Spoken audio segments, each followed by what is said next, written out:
चक्र काल आपण घेतलं होतं, परंतु काल फक्त जयश्रीताई, सुलभाताईंनी आम्ही तिघीच होते. तर आज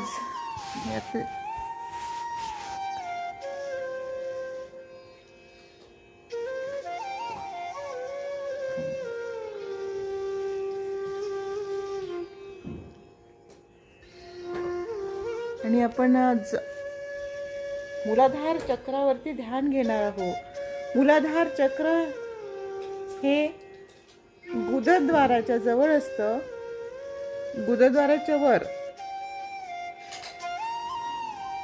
माकड हाडाला लागून असतं. 4 पंखुडीवाला हे चक्र असते. एक फूल, समजा 4 पाकळ्यांचे एक फूल असं हे चक्र असते. याचा रंग लाल असतो आणि याचा देव असते तर गणेशजी. गणेश आणि गौरी हे त्यांची देवता आहे गौरी आणि देव आहे गणेश. तर गणेशाचा वास असतो ह्या चक्रामध्ये. कोणतं? मूलाधार चक्र. 4 पंखुडीवालं मूलाधार चक्र. एक फूल असतं मूलाधार चक्र म्हणजेच फुलांसारखा आकार असतो आणि ते गोल गोल गोल गोल फिरत राहते.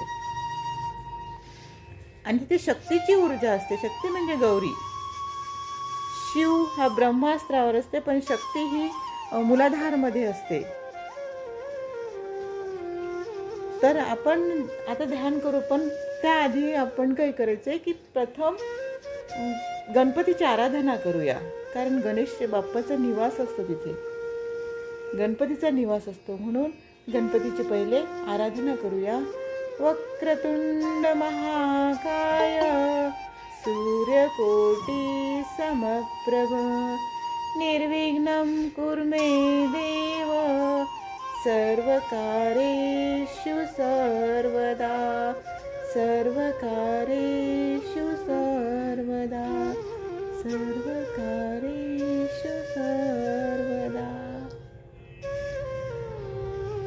आता ध्यानाची पोझिशन घ्यायची. बोटे इंटरलॉक करू शकता किंवा एकावर एक असे हात ठेवू शकता.